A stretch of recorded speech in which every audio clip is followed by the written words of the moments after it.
New York City Police Department. You have been warned as per City College to leave the campus. If you refuse to leave, you may be placed under arrest. Hold on.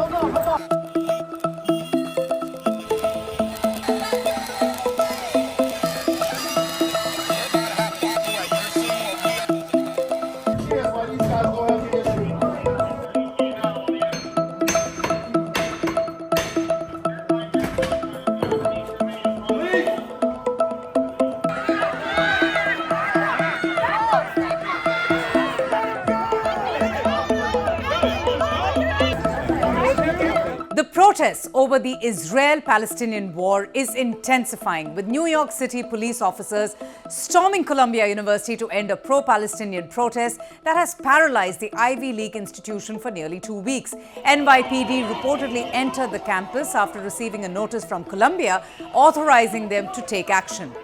The police approached Hamilton Hall, the administration building that the students were occupying.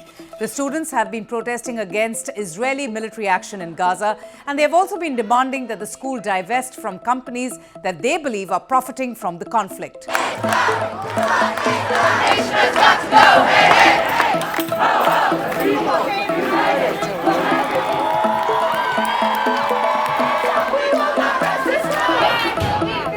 Live TV images showed police detaining demonstrators on the campus. Some students had also been escorted off campus, and some had their hands zip-tied behind their backs.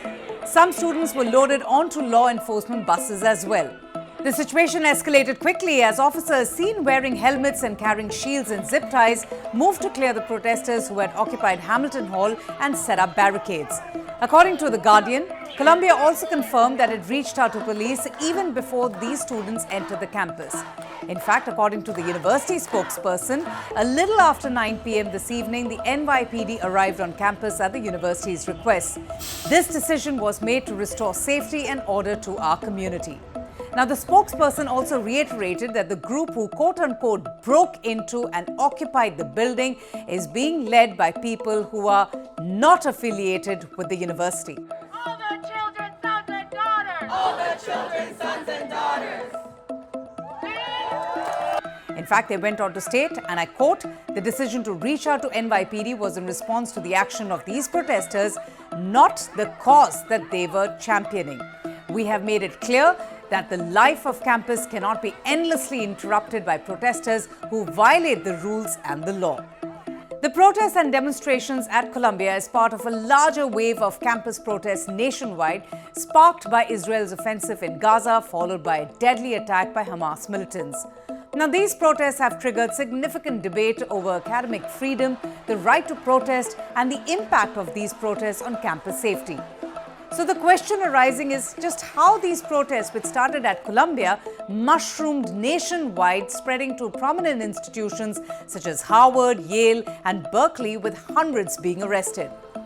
Now, in the wake of radical anti-Israel protests sweeping through college campuses in the United States, billionaire investor George Soros and affiliated groups have now come under the scanner for their alleged role in funding and organizing these pro-Palestinian demonstrations.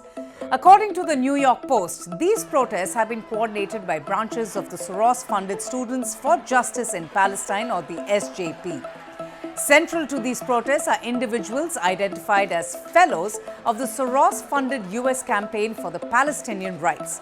These paid activists are reportedly incentivized to organize campaigns led by Palestinian groups, and they are allegedly receiving financial support ranging from $2,880 to $7,800 per fellow. According to recent reports, the cash from Soros and his associations have been the key to these ongoing protests in Columbia University and elsewhere. In fact, at Columbia, 3 groups set up the tent city last Wednesday, and these groups are Students for Justice in Palestine, Jewish Voice for Peace, and Within Our Lifetime. The report says that the funding for these protests has allegedly been channeled through a network of non-profits, including Soros's Open Society Foundations and the Rockefeller Brothers Fund.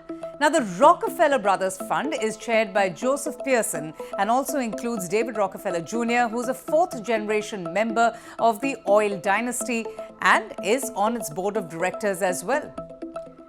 These contributions have allegedly been vital in sustaining these college protest activities, such as the tent cities erected at Columbia University, where students were also receiving various amenities. An analysis conducted by The Post reveals the intricate financial connections between Soros's affiliated groups and protest organizers across the United States.